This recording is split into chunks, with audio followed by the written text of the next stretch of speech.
Hi, so I'm going to show you how to make some forms for paper mache. Now, if you're making little forms, you can use cardboard boxes, you can use wire, whatever you have on hand. I find for larger forms, I want to make them lightweight. Cardboard boxes work, and also I like to use chicken wire, called chicken wire. You can get it at the hardware store, any of the big box hardware stores. And I'll make a lightweight form and then put the paper mache on it. So before I cut this, I need to know what kind of thing I'm going to make. So I'm going to make, I think, I want to make a nutcracker. I want to be a nutcracker. So I'm thinking, okay, I'm going to have something that goes over my head. Maybe it extends up above here, and maybe there's a little place that a cushion that sits on my head inside, and then it comes down to right about here. Okay, but it's going to go around me. So I have to think about what the size is going to be and how I'm going to shape that with this. So let's find out how big we want to make this. We want to make it to fit around my body, but I don't want to be tight in there. I want to be able to move around. Maybe I'm not sure yet, but maybe I'll have, I'm going to have an opening maybe at the mouth of the nutcracker so I can see through. So I'm going to try that. And I don't have to wear this also. I could put handles on it and have a family member hold on to the other handle and we could march along with this nutcracker. So it can have a couple of purposes. So I'm going to take this tape, and if you don't have a tape, you can use a string. It's pretty easy. Yeah, it's about 17, 18, 19 inches, 20 inches across. That gives me plenty of room, and it's going to give me enough room this way. And this is about 60 inches, so 5 feet.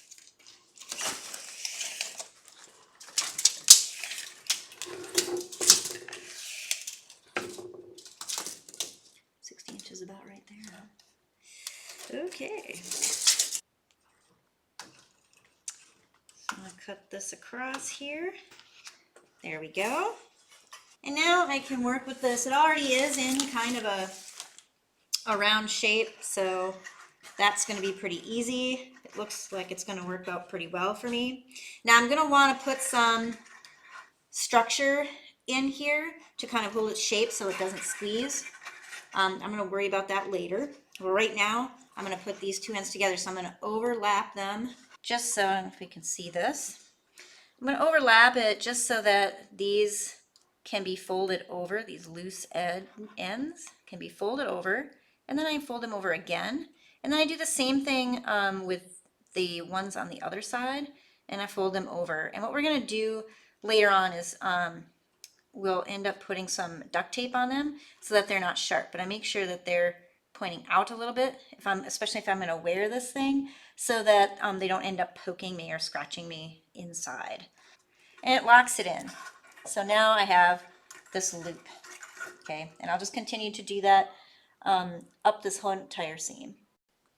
Okay, so now I've cut out this shape, and I'm going to put this and attach it. I've got some loose ends here. I'm going to put this on top of here, and I'm just going to go around like I did before and fold over the loose edges here. Be careful not to poke myself. And then I'll go around, and that's going to be the part where I'm actually going to rest my head on inside, and I'm going to build up another layer on top for the hat. And I'll show you what that looks like in a minute.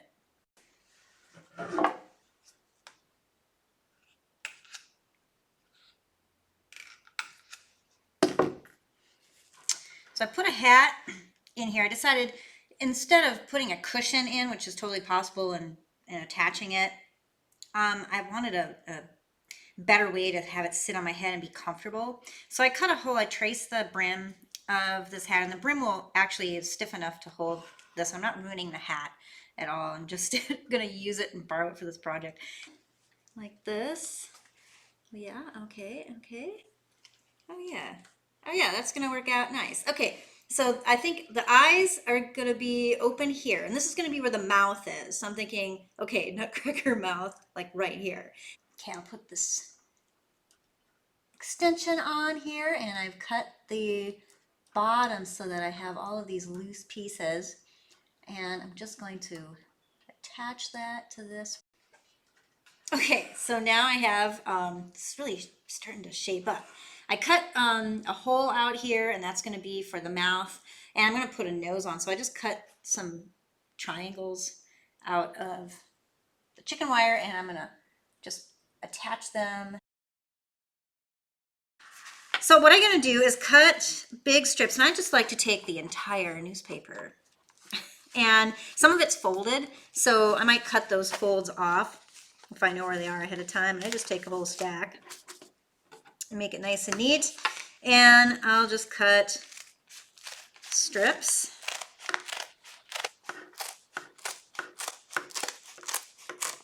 You can even find an article that you really don't like and cut that and have some satisfaction. I want to show you the nose. Okay, yeah, see the nose there. I have a lot of clutter in here, so sorry the backdrop's not great for chicken wire. But I'm starting to put the paper mache on. It's just, you know, you can see I've cut these pieces of newspaper, and I probably have to cut more before I'm done. And I'm starting to apply it, and I put down some plastic. I put on a smock. You don't want to get paper mache, or the wheat paste rather, on anything that you like clothes or carpet or pets. You want to make sure that you have a barrier down that you can clean up. Sometimes I have this piece of plastic, but you can use a trash bag that you just cut and, you know, spread out for a work surface.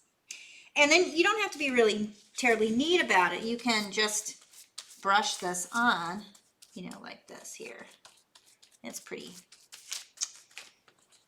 simple. Doesn't require you to be very neat. And then you want to overlap your pieces. When you first get started, it isn't going to want to stick to the metal very well. So what I usually do is I kind of tuck it under in the corners.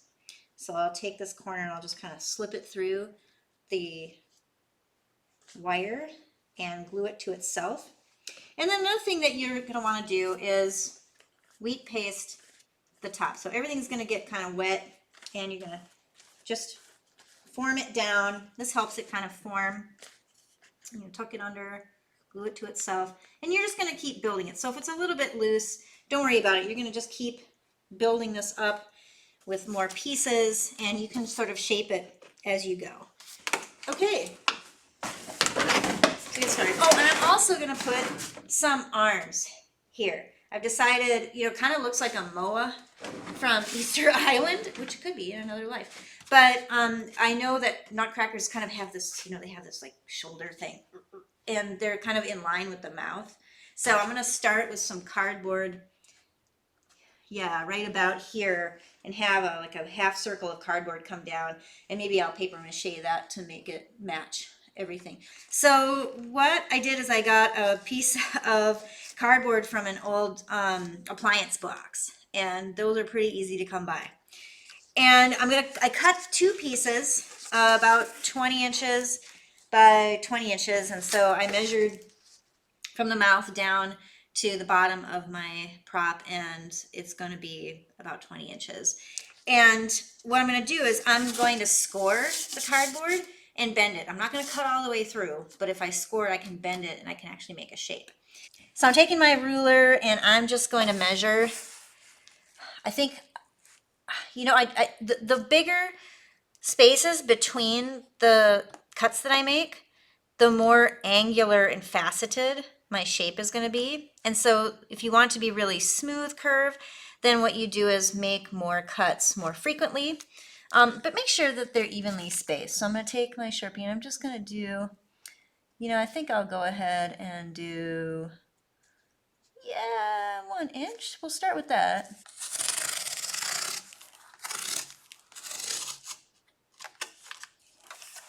Do make sure you don't have your hands in front of the blade.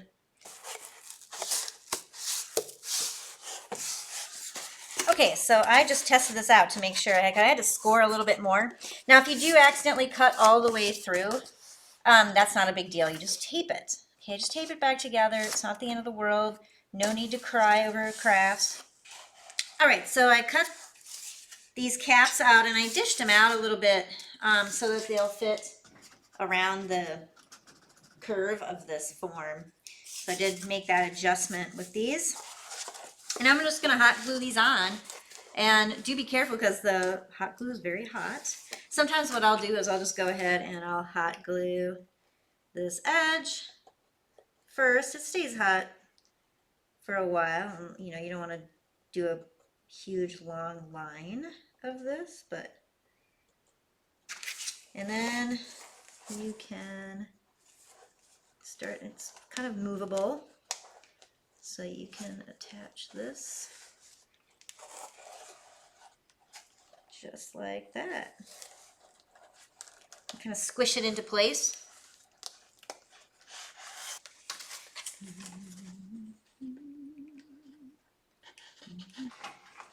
So I'll do the same thing I did before. And if it doesn't match completely, that's okay. The paper mache is going to fix some of that. About right there looks good. Press it on there. I'm not going to worry if there's a gap anywhere here and there. It's just going to stuck on there. And the paper mache is going to help. Okay, so I got smart and I went in and I got some paper.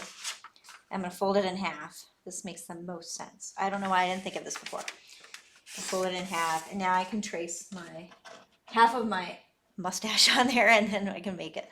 Okay, so I'm going to do that. Oh, I love stencils. Okay, cut this. Voila. Hopefully this is big enough for my eyes. I don't know. I didn't really think about that, but I think it will cover that up. Oh yeah, that's perfect. Okay, that's going to be really nice. Okay, well, I'll make that in cardboard. These, I think everybody needs a pair of these. Maybe. I think it's perfect. So I've got this mouth that's going to go in there. Actually, I'm going to build some teeth. I think the teeth, when I open it, I want the teeth to be nice and square. So I fold it over the ends. And I'm going to hot glue that together and then hinge that so it'll be, oh yeah, that's going to work out great. Let's see, where does that match up? Put this through here. I made this hole already. Okay, I'm just trying to get through the corrugation here of the cardboard. It's going to run through the cardboard. Okay, I gotta go to the other side. There we go. Perfect. Okay, that's going to work out great. Rah, rah, rah. I think I can bend it. Oh, no, gosh. These are really big. I probably should have. I just can't find my other pliers. Okay. Okay, that works. I think that works pretty good. I'm just using some house primer on this now. And you don't have to prime it, but it just will work better if you do. I think the colors will pop a lot better. So I've got some house primer left over from painting the house, painting a room. And I'm going ahead putting that on there. I'm going to put this little leftover piece of hanger here to just prop that open so it doesn't stick together. Okay, it's going to dry now. And then we can finally paint it. Okay, this is getting fun. So what I'm doing now is making the face and the details, and I'm going to paint them in with what I have laying around. It just so happens I have a lot of paint left over from various house projects. So I'm putting in all the details and, you know, going with the flow a little bit. I think it's going to look good.